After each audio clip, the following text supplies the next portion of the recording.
Hello everyone, welcome to another episode of Hausdorff Reads the Bible. Today I'm reading Genesis 4, which is the story of Cain and Abel. So let's go ahead and dig right in.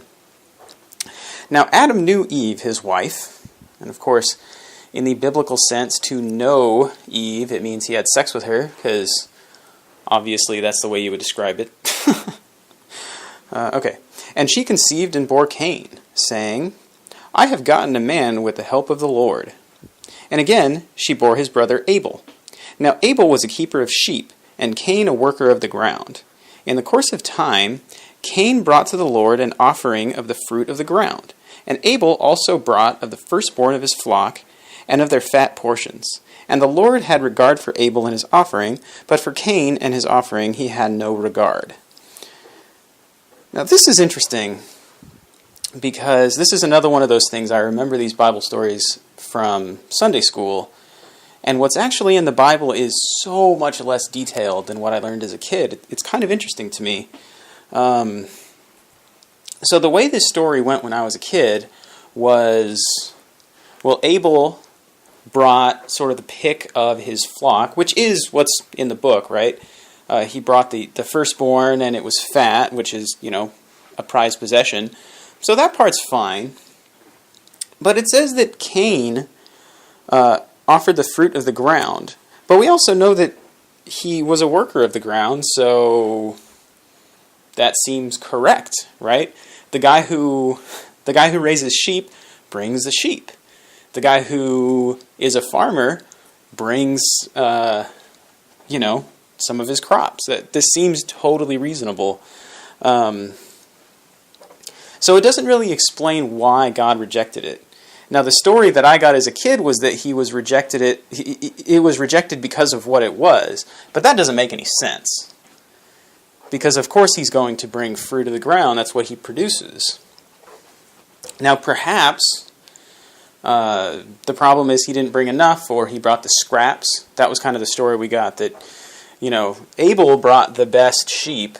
Cain brought the scrap. The scrap from his crops.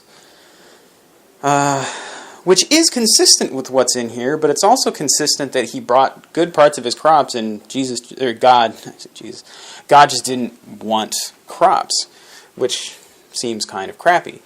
And what is the answer? And of course we don't know, because there's just not enough information in here. This I found interesting reading the commentaries. I looked through a couple of different commentaries, and they don't really have a good answer either. They sort of go off at length about it and give ideas, all which seem plausible to me. And of course they don't put it this way, but reading between the lines, it seems like they have the same wish as me, that there was more detail in this. Okay, anyway. For Cain had his offering, he felt... let's see. So Cain was very angry and his face fell. The Lord said to Cain, Why are you angry, and why has your face fallen? If you do well, will you not be accepted? And if you do not do well, sin is crouching at the door. Its desire is for you, but you must rule over it. So God basically just told him, why are you looking crestfallen here? If you do good, you'll be praised, and if your offering is crap, this is what happens. That's basically God's message here, which I suppose gives credence to the idea that he was giving substandard stuff, but who knows exactly what the problem is. Continuing on. Cain spoke to Abel his brother, and when they were in the field, Cain rose up against his brother and killed him. So, okay. Then the Lord said to Cain, Where is Abel your brother? Before I move on, I had an interesting thought about this. So let's review the situation we have so far. So God created Adam and Eve. They disobeyed him. Then they had children, and they had two brothers, and one killed the other one. Maybe the problem is that God created humans in his image. I mean, seriously, there's been 4 people on the planet so far, and they've all been crap. It seems like the Creator has a little bit of a hand in the failure of these humans, I would argue. Okay, anyway. Where is my... Okay. Moving forward. Let's see here. The Lord said to Cain, "Where is Abel your brother?" He said, "I do not know. Am I my brother's keeper?" Now let me return to a point I said a few days ago, maybe yesterday, that there's the question of whether or not God is omniscient. And when he's talking to these people, there's always the possibility that he's kind of humoring them or trying to get them to come to the answer, even though he really knows. Which you can argue for a lot of the stuff in here, but there's one verse in particular where that doesn't work. So I'll mention that as it comes up. But this, as he's having this conversation, it's possible that he knows where Abel is, but he's trying to get Cain to admit to his crime. Let's see. And the Lord said, "What have you done? The voice of your brother's blood is crying to me from the ground. And now you are cursed from the ground, which has opened its mouth to receive your brother's blood from your hand. When you work the ground, it shall no longer yield to you its strength. You shall be a fugitive and a wanderer on the earth." So since he killed his brother, he's not going to be able to grow crops anymore? All right, I mean, this world is full of magic anyway, so what's the difference? Cain said to the Lord, "My punishment is greater than I can bear. Behold, you have driven me today away from the ground, and and from your face I shall be hidden. I shall be a fugitive and wanderer on the earth, and whoever finds me will kill me." Then the Lord said to him, "Not so. If anyone kills Cain, vengeance shall be taken on him sevenfold." And the Lord put a mark on Cain, lest any who found him should attack him.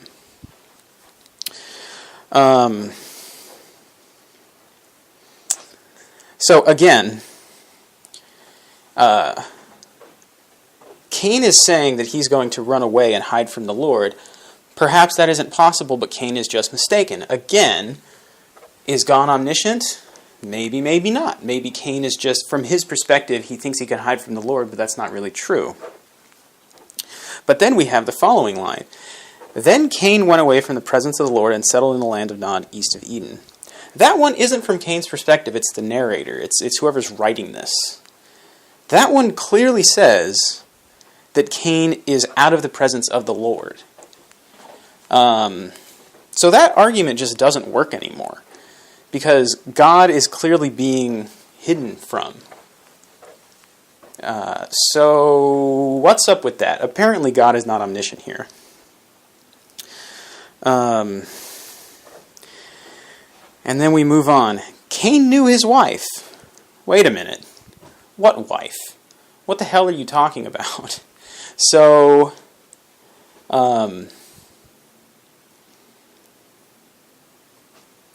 I have a couple of things here. Number one, Cain got away. Cain clearly escaped the presence of the Lord, and he found a wife. He got married to somebody else. So where did this woman come from? How did he get away from the Lord? What's going on? And I had an idea today. I think my best guess is there's God, and he created this little Garden of Eden, and he created his people. And when it says that Eve sort of was the, she was the mother of all humanity or whatever, I think he's talking about the mother of God's people is what it's probably supposed to be. And then there's other gods doing the same thing in other places. Apparently this land of Nod is one of those places. And that would explain why there's other people that Cain is able to go and marry. Now that's clearly a stretch from what's actually in the Bible, but it kind of makes sense. And I don't know, so I'm just throwing that out there as an idea. Guzik's thing says that, the explanation is that he married his sister, because that has to be right. I suppose the writers of the Bible didn't care about the women, or the daughters, so maybe Adam and Eve had these two brothers, but they also had a bunch of daughters that weren't mentioned, and some of them went, I guess, by themselves over to the land of Nod. The whole thing really doesn't make a hell of a lot of sense. So anyway, now we're going to hear a very long, boring collection of people's names. Cain knew his wife, and she conceived and bore Enoch. When he built a city, he called the name of the city after the name of his son Enoch. To Enoch was born Irad, and Irad fathered Mehujael, and Mehujael fathered Methujael, and Methujael fathered Lamech. Lamech, maybe. Now, Lamech is awesome. Okay. And Lamech took 2 wives. Oh, that's nice. The name of one was Ada, and the other was Zillah. Ada bore Jabal. He was the father of those who dwell in tents and have livestock. What? Why mention that? So you've got like all of these people who have no details, and then this one guy was the father of people who dwell in tents and have okay. His brother's name was Jubal. So Jabal and Jubal. He was the father of all those who play the lyre and pipe. Again, what a random detail to throw in there. So that was one of his wives. His other wife, Zillah, also bore Tubal-Cain. He was the forger of all instruments of bronze and iron. The sister of Tubal-Cain was Naamah. So, that was also interesting. They talked about the sons, but then to mention the daughter, they said this daughter is the sister of one of the sons, instead of just calling her the daughter, which is really weird. I don't know if there's anything to that apart from the fact that these people are clearly misogynist like crazy. Alright, anyway. Lamech said to his wives, Ada and Zillah, hear my voice. You wise... Okay, first of all, he's talking in third person this whole time, which is hilarious. You wise of Lamech, listen to what I say. I have killed a man for wounding me, and a young man for striking me. If Cain's revenge is 7-fold, then Lamech's is 77-fold. Again, he's talking about himself here. And that's the end of that story. He's killing him is 77-fold. I declare myself.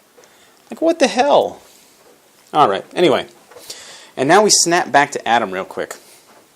And Adam knew his wife again, and she bore a son and called his name Seth. For she said, God has appointed for me another offspring instead of Abel, for Cain killed him. To Seth also a son was born, and he was called Enosh. At that time, people began to call upon the name of the Lord. Okay, now here's something that's interesting as well. We just went through 7 generations of Cain's descendants, and then it snapped back to Adam and Eve, and they got one more. I would argue the fact that they got another son who was a replacement for Abel who was dead shows that Adam and Eve didn't have any other children, unless they were daughters who weren't mentioned. But certainly there couldn't be any other sons. But then I had this thought, what's the timeline here? Because we went with Cain, and then we went down 7 generations, and then we jumped back over to Adam and Eve. And I wonder, I know that the general idea that people have is that Adam and Eve were very old. They lived... I used to learn that they lived about 900 years. And it makes me wonder, is the reason, because of this verse, or this story, that we got all of those descendants of Cain, and then it went back to Adam and Eve, and do people take that as a chronological order, that Adam and Eve had that extra child after all of those children of Cain, all of those descendants of Cain? I hope that's not true. I hope there's some other reason to think that they live long lives. Because, so suppose this isn't what happened. Suppose this is the reason that people think that. It's stupid. Because suppose you were trying to do this, say you were writing this story, you've got 2 parallel chains of descendants you want to describe. Cain's chain and Adam and Eve's chain. You're going to go down one and then start over and go down the other. You're not going to interleave the 2. That would be confusing. So that was just the thought I had. I don't have any idea if that's really the reason people think that they're old, that they lived much longer than we live. But I hope not, because that would be really stupid. I guess we'll find out later if it comes up again.